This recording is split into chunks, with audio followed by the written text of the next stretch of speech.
welcome to the Three-Piece Combo MMA show brought to you by the 5 Reasons Sports Network. I'm your host, Johnathan, aka Three-Piece Combo, and today I'm joined by probably my future co-host. He's going to be here most every week, Johan Blanco. You can find him at Blanco Fights. And tonight we just had an absolute amazing night of fights. Of course, UFC 268 took place. We saw Kamaru Usman and Thug Rose Namajunas defend her title. And then we also saw in the boxing game, we saw Canelo Alvarez become the first undisputed champion, defeating Caleb Plant. Before we move any further forward, I want to say what's up to everybody in the comments, everybody in the chat, and what's up to my main man. How you doing, brother? I'm good, man. I'm so exhausted, man. All my energy is drained now. Yeah, I mean, with the amount of emotional exhaustion that I'm going through right now with the Covington Usman fight, the Canelo fight, right? The Rose fight, the Gaichi fight. I mean, I'm a big Shane Burgos fight fan as well. Absolutely everything tonight was just on point. The combat sports world was on fire tonight, and you couldn't ask for a better result. A banger of a card from UFC 268, and on the boxing world, Canelo Alvarez absolutely delivered with an 11th round TKO. He might have been down on the scorecards. I wasn't sure how you were judging it. I know Caleb came in really strong in those early rounds. That was going on at the same time as the Weili Thug Rose fight, so that was a little bit hard to pay attention to both at the same time. So let's actually get right into that. Let's start with the UFC fights, just because those just ended, and let's kick it off with that Kamaru Usman versus Colby Covington fight. It went down a little bit differently than the first fight went down. The first fight was more a battle of attrition. You could see both guys were pretty evenly matched. In this fight, you saw the level that Usman was above Colby Covington. And now don't get me wrong, Colby Covington absolutely had his moments in his fight. He rocked Usman multiple times, in my opinion. He definitely hit some crazy shots. I want to say what's up to my boy Alex M saying Cheeto. Beautiful front kick up the middle to put Frankie out for Cheeto. But man, what a phenomenal main event for UFC. Kamaru Usman retains his belt, one fight away from tying Anderson Silva for the longest fight win streak in the UFC. What were your thoughts on the UFC main event? I thought it was a pretty entertaining main event. I don't think it was better than the first fight, but I think it was pretty entertaining. I think that you're right. The level of improvement that Kamaru Usman had over Colby Covington was very prevalent. It looked like things kept getting more natural to him, whereas it looked like Colby Covington, whenever he was throwing, whenever he was trying to get a takedown, or whenever he was just trying to implement his game plan, it looked a little more forced, and he looked like he was trying a little bit more, like a little harder. So I saw that, even though it was a little close, I could tell that Kamaru Usman was the definitive winner at the end. Yeah, it was absolutely like you said, there was a definitive winner. Alex M saying Usman 4-1, I think. Wade LeBron saying I think it was a draw. Those two knockdowns in the second round were the difference. You could have scored that fight a draw. I mean, there was, in my head, I usually have two scorecards. I have, one where I favor one fighter and one where I favor the other fighter. So in case of that, you can get both results. And in the one where I favored Covington, I had him winning 3, 4, and 5. There was a couple times that he cracked Kamaru Usman in those rounds. And if you give him 3, 4, and 5, you give round 2 a 10-8 to Usman, you give round 1 to Usman, that fight is a draw. So Wade LeBron, I can see absolutely where you were there. First fight was closer for sure. It was definitely a much closer fight. But I think with this fight, the power of Usman and his striking was just so much more crisp. I mean, you can see the level that his jab was, right? That jab isn't championship jab. He puts it to money. His ability to close the distance and walk Colby Covington down for most of the fight and have Colby Covington working off his back foot. One thing wrestlers don't really like doing is working off their back foot. So we saw Colby Covington in kind of an unfamiliar position because he's the guy that's usually pushing the pace. He's the one that's always on the front foot, that's always trying to get you. You saw his fight against Robbie Lawler. You saw his fight against Tyron Woodley. That's his type of fight. And to see Kamaru Usman be able to back him up, stuff all the takedowns. Although I think one of those might have snuck in. One of those should have been considered a takedown. All due respect to the 100% king of takedown defense, Kamaru Usman. He stuffed almost all the takedowns in this fight. He cracked him. He dropped him twice in the second round. When he got hurt in the third, fourth, and fifth round, because there were some shots that landed for Colby in those rounds, he did the intelligent thing and he just backed up. And what the good thing about what he was doing, since he was always pushing the pressure, he had the whole cage to back up in case he got cracked. So it was a really, really smart strategy from Usman. Trevor Whitman, I mean, he went 3-0 tonight with him, Thug Rose, and Justin Gaethje getting a win. 3 phenomenal fights tonight, man. Um, any final thoughts on the fight before we talk about what's next for these guys? Yeah, man. I mean, Trevor. First off, Trevor Whitman is probably the coach of the year in MMA. I mean, Or Khabib. or Khabib. Khabib. I mean, Khabib has had a great year, but Trevor Whitman, just because of the high profile fights, the Right. champion he's had, I think you have to put him at the top of the list. But overall, I mean, you saw just the improvement of Kamaru Usman. You saw that Colby Covington, even though he didn't improve as much as Camaro did, he was still in it, and he had moments, and he kind of showed like a little bit of a hole in Camaro's game, which is when it comes to the chaos, and when you start swinging wildly, and when the fight starts getting like out there, Not he's as technical. he's not as technical, and there's openings to get counters. Unfortunately, what I noticed from Colby Covington with this new camp, I don't know if it's because he switched from ATT to this new camp, but his striking is not as polished as it used to be. He used to throw a lot of high volume. He used to throw a lot of jabs, a lot of straight punches, a lot of fast flicking punches. And this fight, he threw a lot of power shots. He tried to swing a lot, like pretty much like 90% of the fight. But overall, I think you have to give respect to both men. It was a great performance from both of them, and there was no real loser in this fight. Yeah, both of these guys stock raised. I mean, you even saw them kind of bury the hatchet. As I get to this comment from Wade LeBron, I want to talk about this a little bit next, right? But as they bury the hatchet, you kind of saw the respect come out at the end of the fight. And after you see two guys sharing an octagon for 10 rounds, that's kind of what you want to see at the end, right? That's kind of what you want to see, that mutual respect. At the end of the first one, you saw Colby kind of ran out. He ran away, and not wasn't a big fan of that personally, but he ran away. This time he stuck around. He talked about it. He said he'll be back. And who am I to say that he won't be back? He's probably, without a doubt, the second best welterweight in the division. It's kind of like how Robert Whitaker is behind Israel Adesanya in that 185-pound division. He dominates everybody else except the champion, which is a tough position to be in. So I want to get into Wade LeBron's question is, who should Usman fight next? Now, there are a couple of options. Now, first one coming to mind was the guy that was the backup to this fight, right? Vicente Luque. He's a guy that's excellent striker, phenomenal submissions, good off his back. It's a really, really interesting matchup. It's kind of like that Gilbert Burns matchup, but somebody who's a little bit bigger, right? That actually fills out that welterweight size. The other guy that, of course, comes to mind, and you can't deny him much longer if he wins against Jorge Masvidal, Leon Edwards. Who am I to doubt saying no to Leon Edwards if he were to get the win, right? I mean, he was this close to doing it against Nate Diaz, but Nate Diaz had too good of a final minute of that 25-minute fight and made Leon just look a little bit weak for something like that, right? But I want to get to your opinion on this. I mean, Luque and Leon are the two guys that come to my mind as who they should fight next.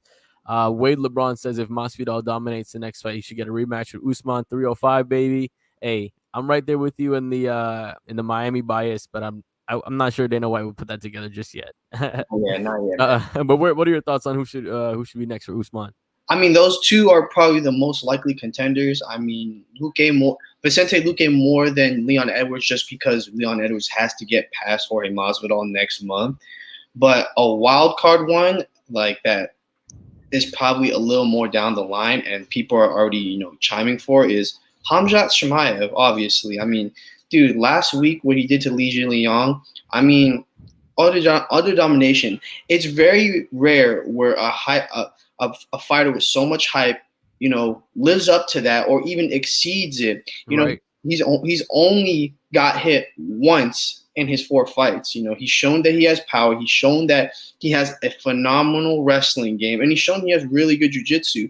And the ground game, I mean, the way that he's dominating these guys, who knows? Maybe he could pose a threat to Kamaru Usman later in the future. We have to see. We have to see more of the striking game. We have to see what that's made of. But Khamzat Chimaev is the wild card in this one. He might be the one that might pose the biggest threat to the champ. Yeah, I mean, he's coming out, like you said, absolutely dominant in his 4 fights. I mean, he has more fights and more finishes then he has strikes landed on him in the UFC. Like you said, 4 fights, only 1 strike landed on him, looking like an absolute freak of nature. And he's a guy that's a fringe 185 pounder. So is that extra size going to be something that gives Kamaru Usman a problem, right? Because now, you see him against Covington, you see him against Woodley. Kamaru Usman's a pretty big guy, and he tends to probably on fight day outweigh his opponents by 5 or 10 pounds. Now, with somebody like a Khamzat Chimaev, I don't think he'll have that straight weight advantage. The striking, I think I'd probably give to Usman there. But as far as the wrestling goes, I mean, we've seen how this American wrestling versus Dagestani kind of wrestling goes. The Dagestanis almost always get it done. So who am I to say that it won't, right? It's one of those things where it's a really interesting matchup, and you want to see a little bit more from Chimaev before he gets that matchup. Obviously, super dominant against Li Jingliang. I mean, another fight where he just doesn't even get a strike landed. He gets a takedown immediately, chokes him out in the first round. Absolutely dominant. But I think you want to see. I mean, as a fan, as maybe somebody who's a purist from a purist perspective, you'd want to see him get another fight, right? He's ranked 11th, or he's ranked 9th right now, or 10th. I think he's ranked 10th. I think they put him in the 10th spot. Give him another fight, right? Give him somebody between 6 and 3, and maybe you give him the loser of Leon versus Masvidal, and you feed him that, right? Because those guys are hype trains. Because man, if Masvidal loses, I mean, he does have a little bit of star power, but if you want to build Leon Edwards, or if you want to build Khamzat Chimaev's star even more, feed him to Jorge, or feed Jorge Masvidal to him, right? And then Khamzat becomes his superstar, kind of like how Khabib did when he defeated McGregor. He'll get that rub. So I think that's an interesting perspective there. I think Luque is also a good threat. I'm not sure if Leon really stylistically is a good matchup, right? Because Usman can kind of just take him down to deep waters and Yeah. ground him, get him on the floor.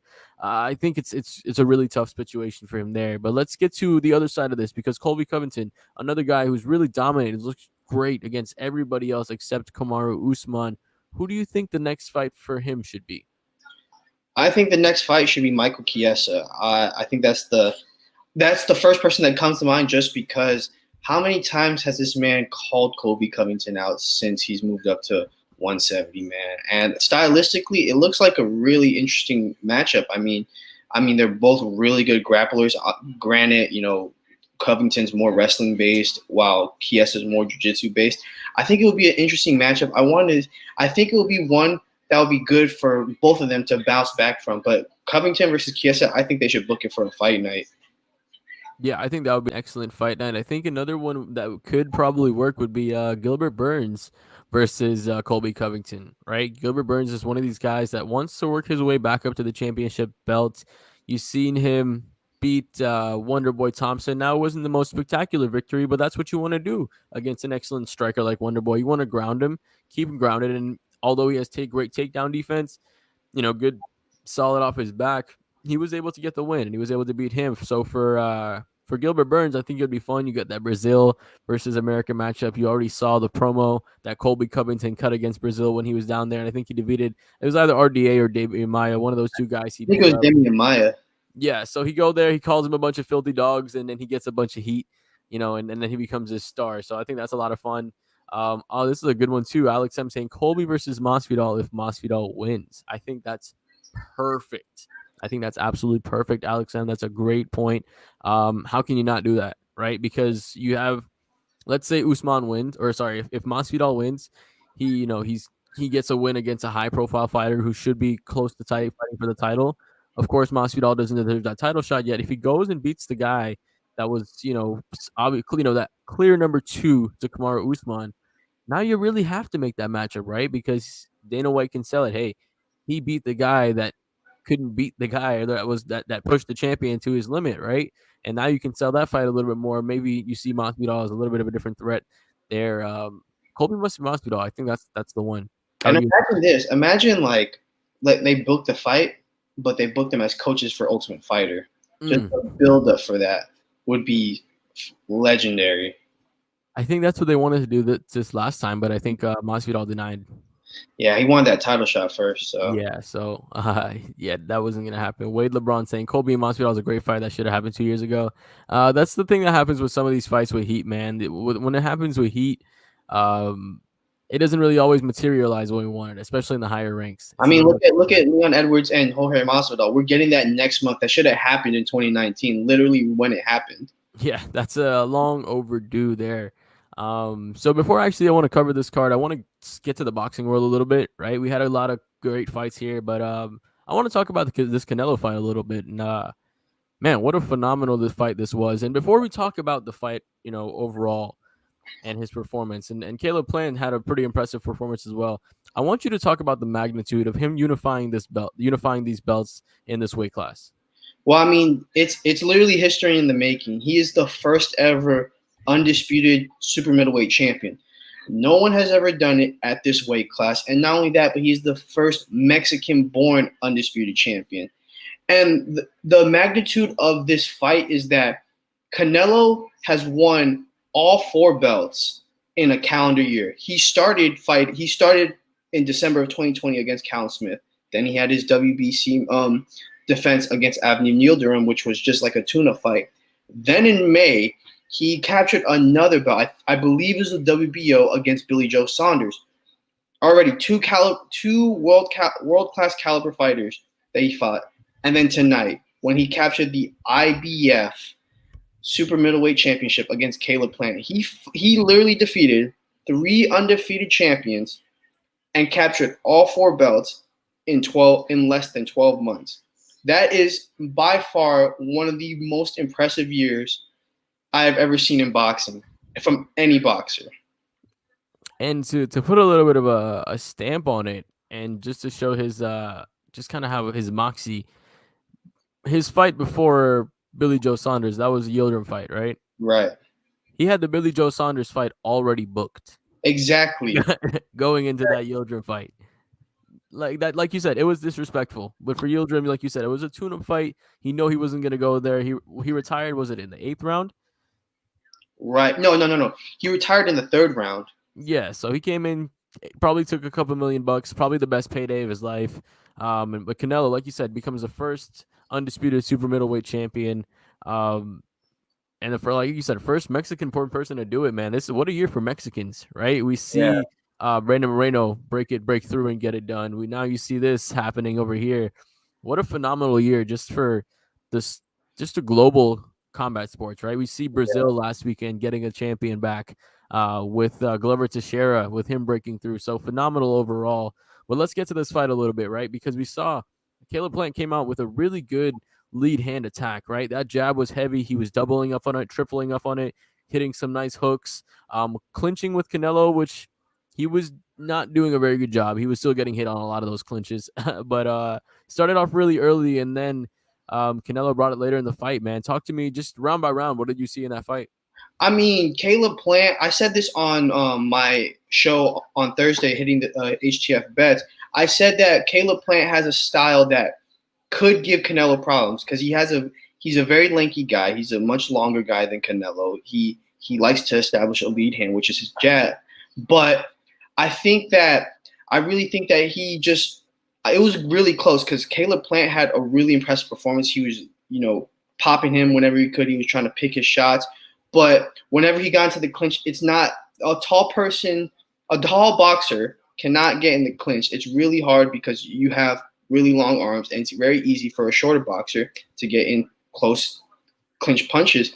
But overall, round by round, he was keeping his distance, but he was not getting Canelo's respect in terms of his punches. When he was landing, Canelo was just coming forward, and that really was pretty much what I got from the fight. Is that yes, Caleb Plant was connecting and he was winning rounds, but he wasn't winning the overall fight. He wasn't changing the direction or the momentum of the fight because Canelo was landing the more significant shots. He was landing the more significant hooks, the more significant body shots and stuff like that.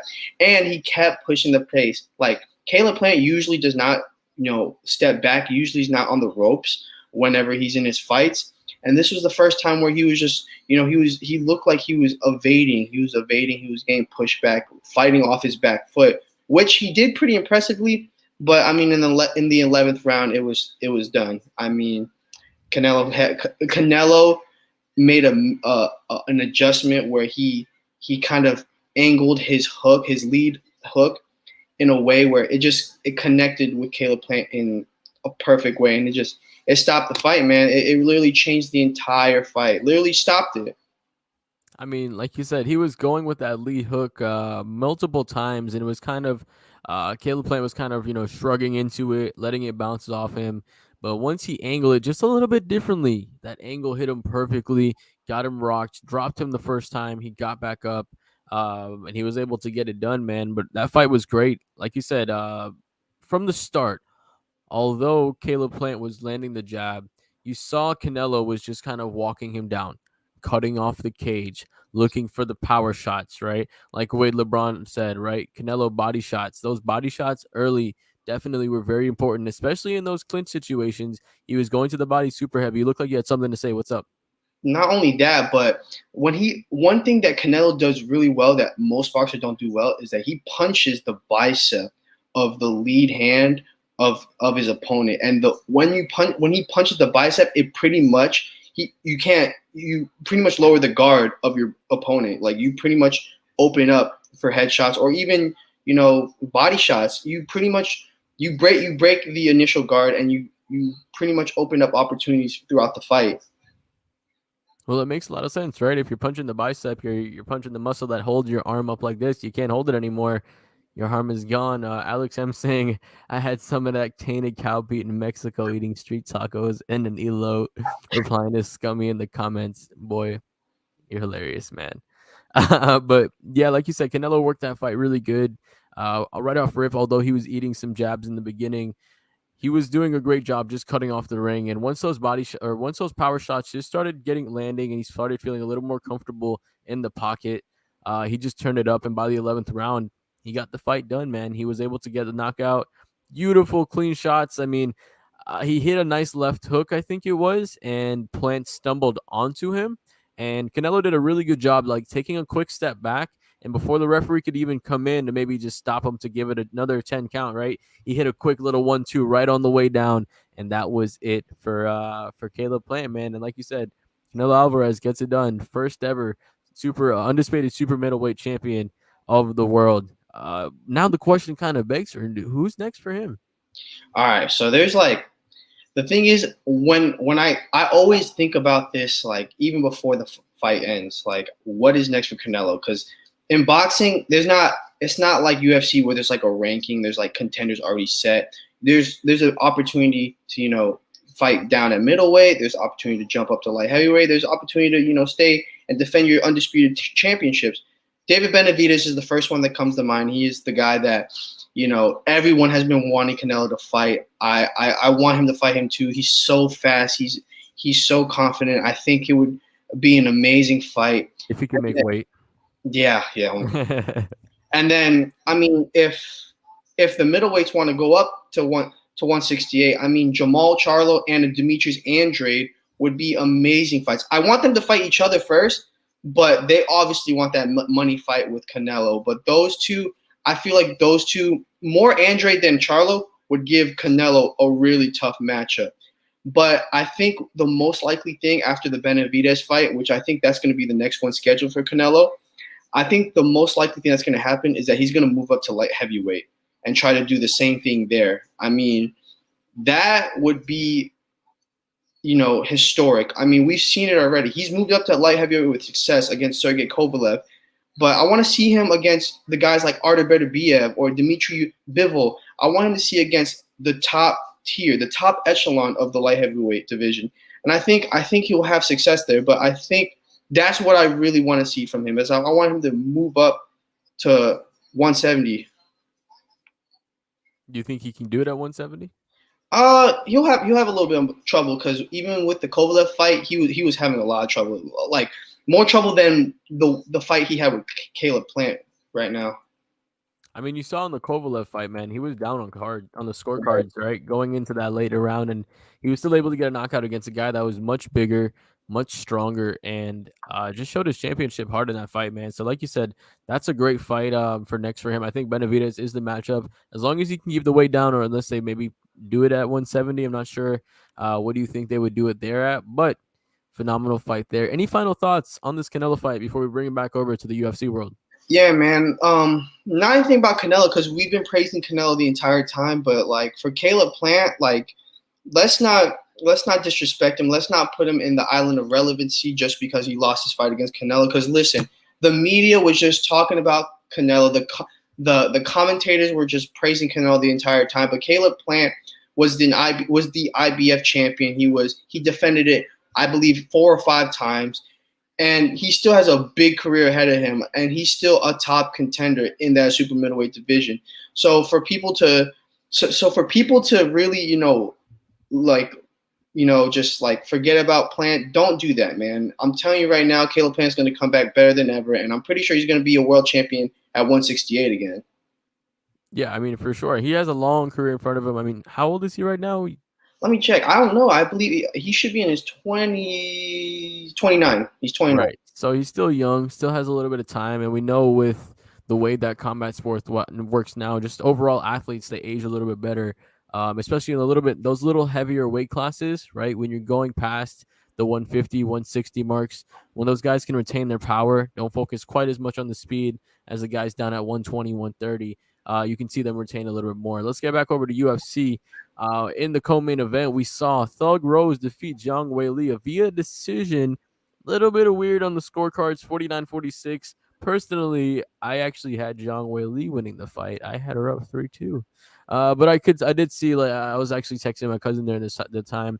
Shout out to my boy Kevo. Yeah, it was a really close fight because he had round 2 going to Thug Rose. I thought it actually went to Weili. Round 3 went to Weili. And rounds 4 and 5 obviously went to Rose Namajunas. But let's get into this fight a little bit, man. Got to unanimous decision. That was a super fun fight, right? Worked out a lot different from the first fight. Ended up going the distance with both women having their moments in the fight. What were your thoughts? I think it was a split decision, though. I believe. Oh, correct. You are correct. One judge scored it for Whaley. You're right. Yeah, I think all the rounds besides I think 4 and 5 were really like gimme rounds. You could have picked either one for each, and I think throughout the fight they were just evenly matched. One thing we did see though was that Zhang Weili does not do well with being on her back. We saw that, but even with that, the scrambling exchanges that these two women went through throughout the 25 minutes were masterclass. It was so beautiful. The fight itself was just amazing. They looked evenly matched throughout the entire fight. I think Rose Namajunas showed though why she's a champion in the championship rounds. Like Alex M says, rounds matter, and she showed that. She showed that tonight. And overall, even though I was focused more on the Canelo fight, I couldn't. I had to like simultaneously watch because the fight was just too entertaining not to ignore. Yeah, I mean, it was a really good fight. I mean, for anybody that doesn't watch, I'll break it down round by round. Round 1, really, we saw a lot of the low kick attack from Weili. Weili was attacking the outside low kick of Thug Rose, who relies on her movement a lot. She gets a takedown as well, right? We saw that the boxing of Rose Namajunas was definitely her advantage, but she wasn't able to get in range without eating either a leg kick or a nice punch from Weili. And she was able to get a takedown. So I had Weili up 1 round there because I think she had about 2 minutes of ground time in that first round. Coming into the second round, another close round, right? It was really, really close. Actually, big left stumbled Rose. Weili ends up on top. Rose gets the takedown. I had that round going to Weili, but Rose got a takedown with about 10 seconds to go, so they could have gave it to Rose. You know how that happens. Sometimes the judges kind of get a little bit skewed with those last minute or so, giving a little more weight than the other minutes of the round. Third round, again, the low leg kicks was, in my opinion, the best weapon for Weili. Another round where we had Weili take Rose down at the end of the round. So with rounds 1 and 3 were pretty clear. Round 2 was pretty close. So I can see where judges, the two judges had the discrepancies at 49-48 or 48-47. Sorry. Rounds 4 and 5 were very, very clear for Thug Rose. She got the takedowns, had about 6 or 7 minutes of ground control time across those 2 rounds. So it was a pretty clear win for her those 2 rounds. So round 2 was really the biggest, the biggest question of the fight. Very, very close round to score. But overall, man, Thug Rose gets it done. And like Alex said, man, those championships matter and those takedowns matter, man. Those takedowns were super important. Usman definitely got taken down tonight. We talked about that. Yes, he did. We think so, man. He was on a knee for at least 2 seconds He was and on two knees. two Two. knees. That's a takedown. That's a takedown. It's like in football, right? If you have the elbow, if you have the knee on the ground, that's a down fighter. So that's a he's down there. But overall, man, great fight for Rose Namajunas. She showed good championship heart by winning those fourth and fifth rounds, which are so key, especially in these championship fights. And man, her corner, Trevor Whitman, doing such a great job preparing her for this fight. You know, when you have a fight happen like the first one where you get that quick knockout, sometimes you have a little more anxiety coming into this fight because you have such high expectations coming into those, right? Alex M saying in wrestling, those are points. Yeah, exactly, right? I think DC said it was 2 points. But when you have, somebody coming in, you had a knockout in that first fight, the expectation is a lot higher, right? You have to come in, you have to show out. And for her to come in, mold her game plan a little bit differently. Go from we see a striking game plan to get the takedowns later in the fight. She was able to get it done, and she defends her title, man. So let's get to the, because with these two fighters, they're so good, man. And we know that Joanna is still out there. Maybe you have her running back with Weili Zhang, or we have something there. A couple of ideas. Anything? Who do you have in mind, man? Who does Rose Namajunas fight next? So there's two people. Actually, there's three. One of them's a wild card. I'll talk about that later. But the two people that deserve title shots at this point, Carla Esparza and Marina Rodriguez. By far, those are the two that deserve it. I think Carla deserves it a little bit more, but you can't deny Marina Rodriguez. She's just been on a roll lately. Like 2021 has been her breakout year. From the beginning of the year, stopping Amanda Hebos to beating Mackenzie Dern. I mean, Marina Rodriguez has shown like she's nasty in that strawweight division. But Carla Esparza, she's had a career resurgence in the strawweight division, and I think that I think it's time for her and Rose to run it back because I mean Carla won that first initial fight, so it makes sense to have that. And then the third person, I mean, she's not on the list because I mean she's had like health issues and stuff. But whenever Tatiana Suarez comes back, that's the boogie woman of the division. That girl right there is a straight beast. That one right there, I can't wait for her to come back. Once she comes back and once she gets her groove, I'm telling you right now, she's going to be a top contender in that division. Yeah, man. Like you said, there's a couple of women that are coming up there. You see, like you said, Carla Esparza, 3 wins in a row. That excellent victory over the hype train Yao Xiaonan. She was able to get the win. I think that's a perfect matchup for her. Like you said, Marina Rodriguez, phenomenal victory against Mackenzie Dern. Was able to keep it on the feet. Another phenomenal striker, right? Mackenzie Dern wasn't able to get that fight to the ground, and we just saw the levels of striking that she had as well. But phenomenal. I mean, the division is getting a little deeper now, right? You see some of these new fighters coming in, like Yan Xiaonan, Marina Rodriguez having a kind of a resurgence, right? Coming back into it. So very, very interesting here at the top of the division. Any final thoughts on this fight before we get on to the rest of this main card? Yeah, man. I mean, for Weili Zhang, I mean, the one that makes the most sense is just Joanna Jędrzejczyk, man. I mean, do that fight again. I mean, that was fight of the year last year. I mean, that one makes the most sense. But I mean, I wouldn't mind seeing. Actually, no, man. That's the one that makes the most sense. That's the one that has to happen. Yep. I mean, with her star power now, like it's bound to happen. Yeah, I think you do that one, man. That one's a lot of fun. That one's right there. You know how both women fight. It would be hard to live up to the first one, right? Speaking of living up to the first things that you do, yeah. But I think that's the way to go there, man. Any final thoughts on this excellent strawweight fight between Rose and Zhang Weili?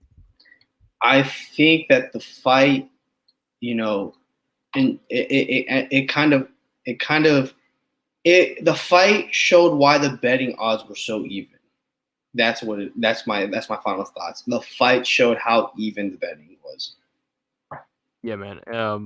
It was absolutely, like you said, absolutely close fight. I mean, it was a split decision. You can't really get much closer than that. And there was a couple of great fight here. Shane Burkos did great. Chito Vera did great. And we're gonna talk about those fights, but I want to talk about the fight that opened this card, man. Justin Gaethje versus Iron Michael Chandler. First of all, this was one of the best fights that I've ever seen. hands down. Like storytelling before the fight, storytelling in the middle of the fight. I'm a huge professional wrestling, right? So for Mhm. there to be storytelling in an octagon was just such a spectacle to see. These guys, nobody thought that this fight was going to go 3 rounds and make it to a decision, right? Everybody talks about, this one will never make it to the cards.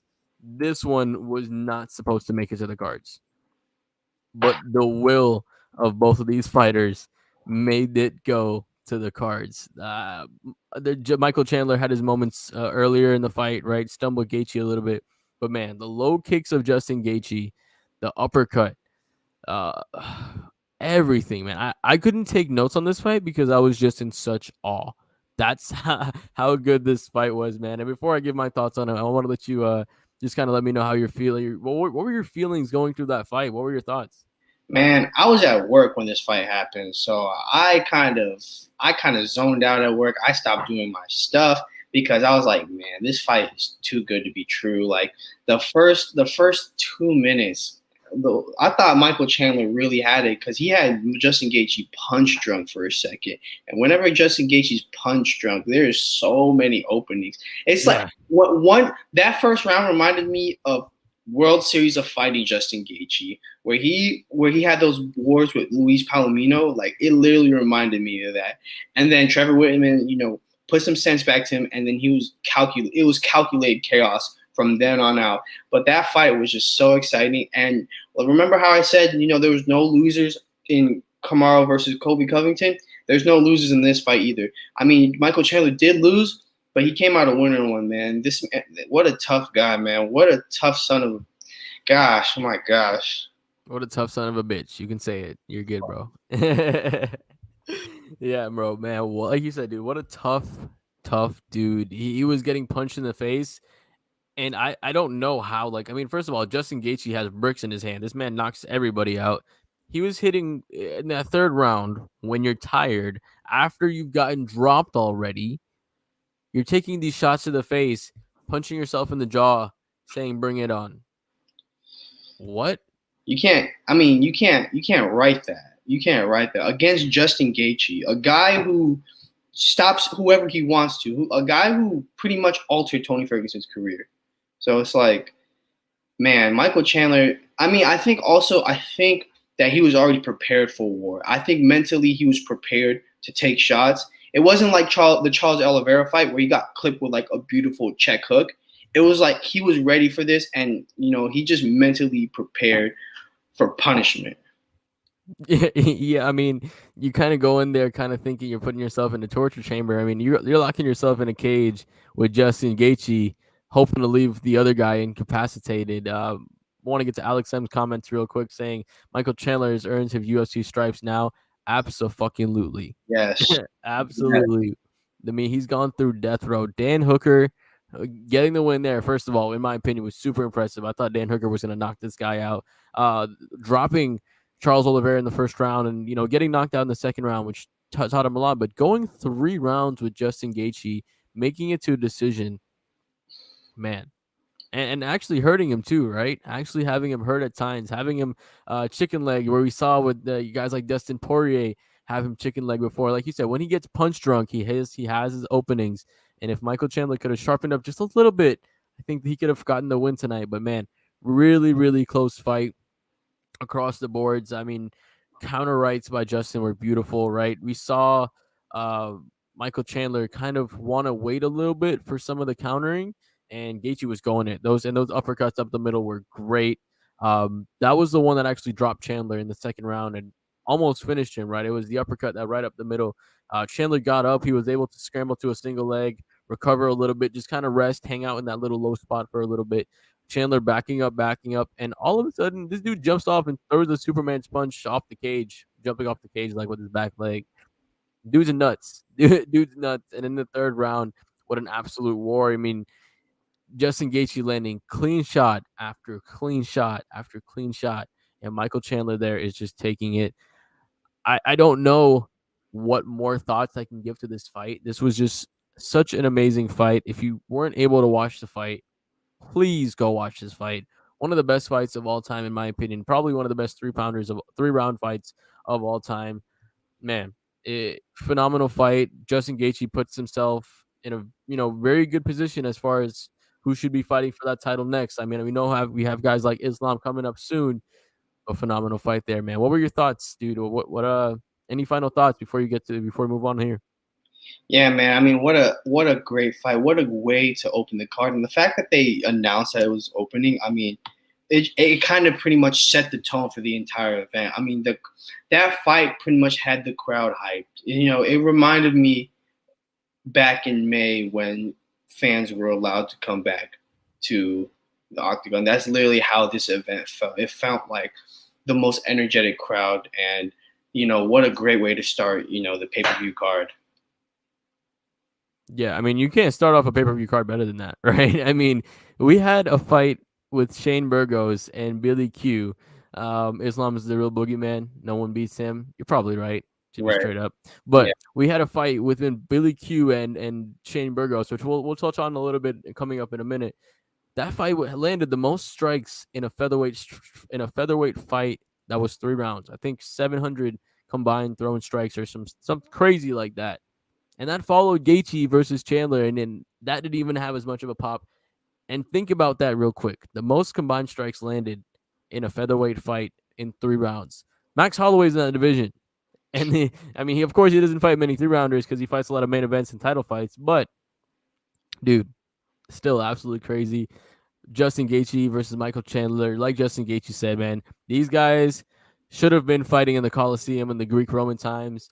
I'm Hindu, so I believe in reincarnation, right? So these guys probably were fighting back then in the Greek times. They were probably the champions, fighting.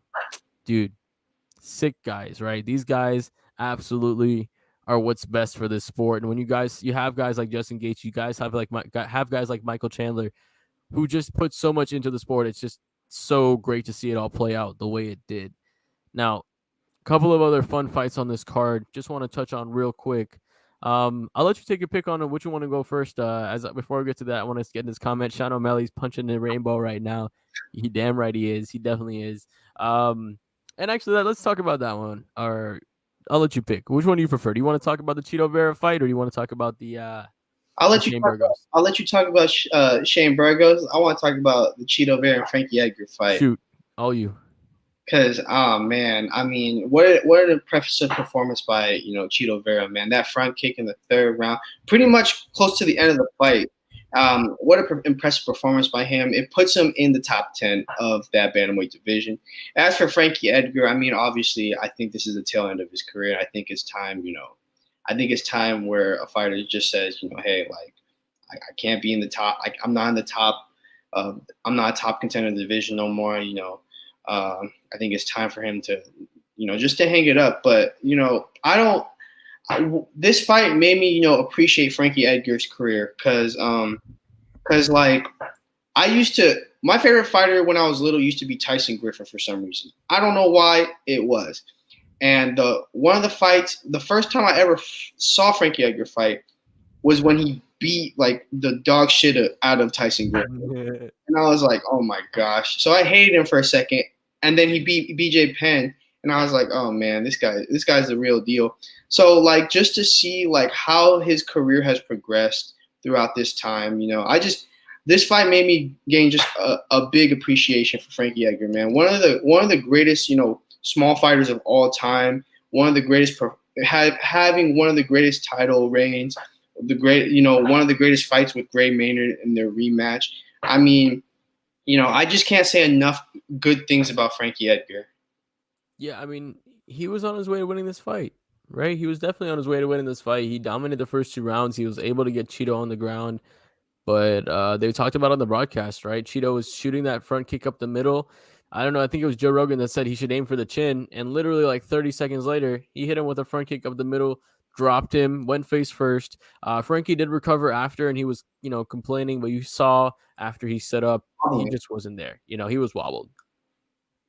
Yeah, I mean, the thing is just, that was a good stoppage. That was a really good stoppage because if he would have let that go on, Frankie would have taken too much unnecessary punishment. So it was a really good stoppage when it happened because you saw the aftermath. He he did complain, but he was not walking straight. That man was walking. He was leaning on the cage. So I mean, it was a right stoppage, and I think it's time. I think it's that time where we just he reassessed, his career, whether he wants to continue fighting or whether, it's time to hang it up. Yeah, I mean, and he's in that tough situation, like you said, right? He's kind of the gatekeeper for the division, the top of the division, because he's good enough to beat almost everybody else. Because he's so well rounded, right? He's a guy that used to fight at 155, so he has that strength, that innate strength inside of him, and he's really aged well, right? You just saw him in this fight; he dominated most of the fight except for that front kick. Real quick before we move on to the next fight, I want to just take a look at some of these guys. Just looking at it here, right? We see Aldo versus Rob Font going at it, number 5 and 6. You Right. see Frankie Edgar at number 8. Maybe you take the loser of Aldo versus Font and you throw him against Chito Vera. That sounds like a fun matchup to me, but any of these guys match up well.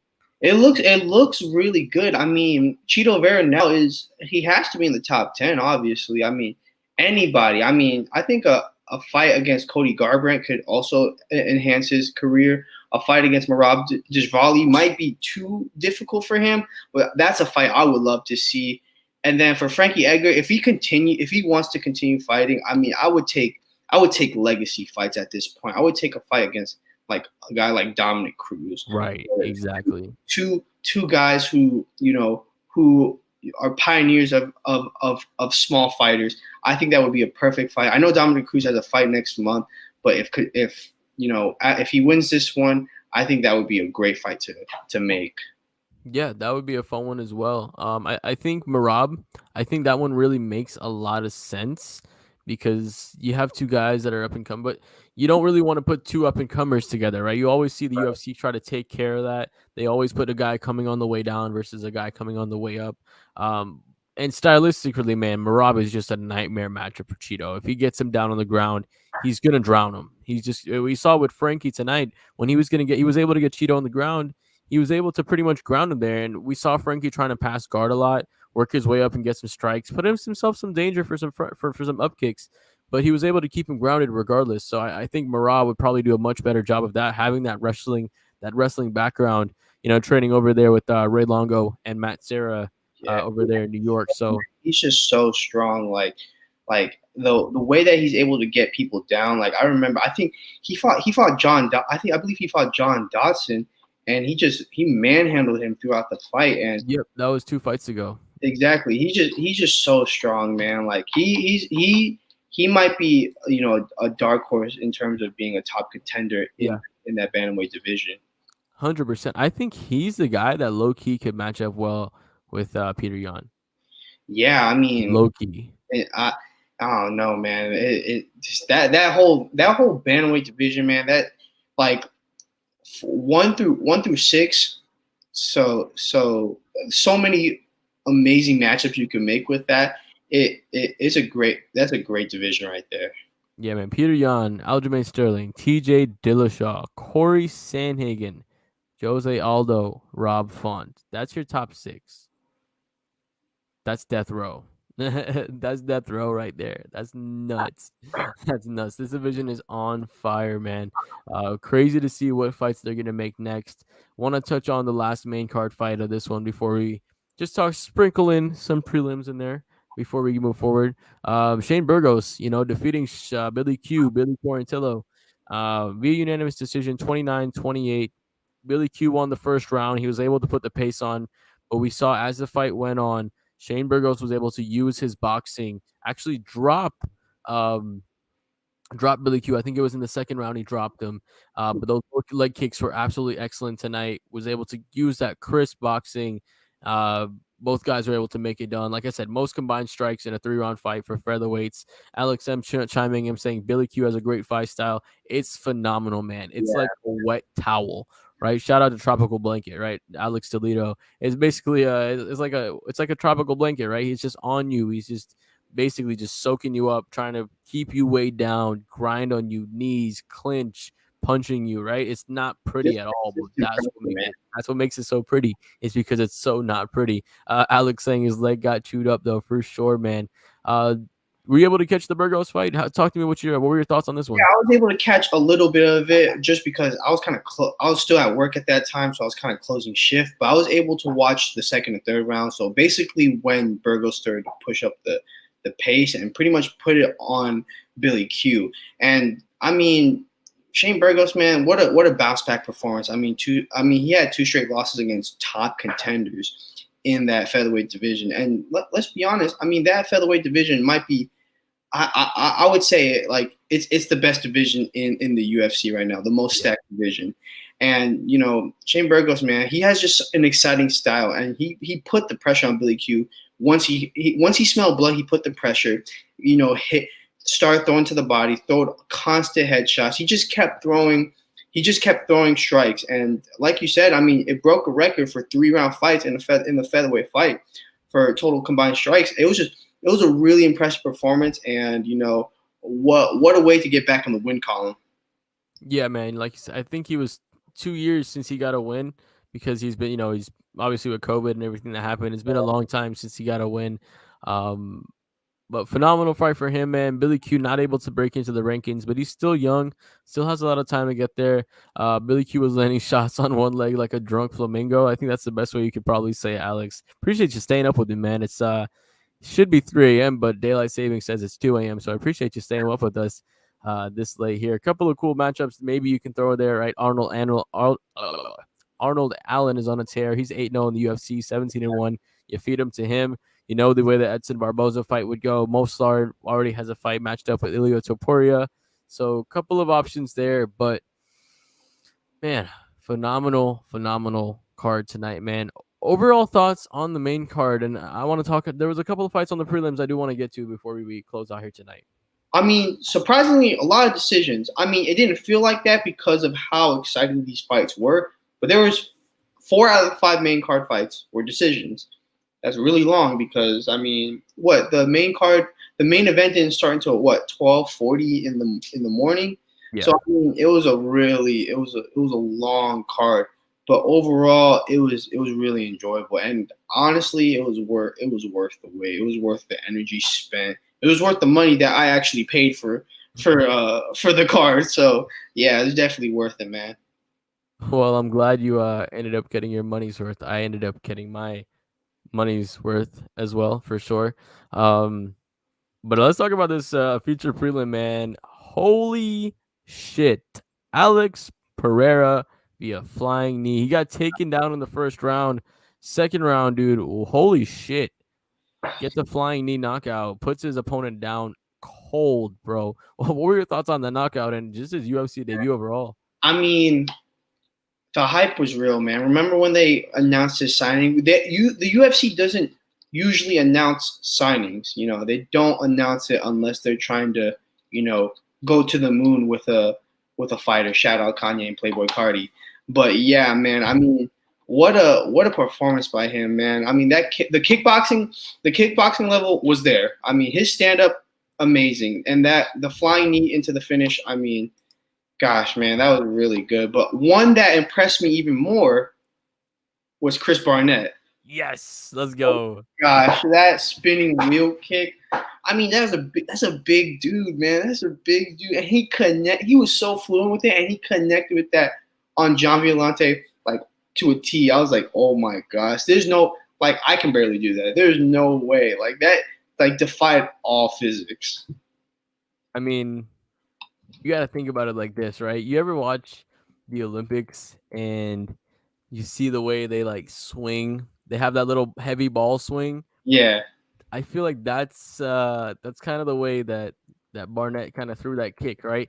He didn't throw the kick with the first spin.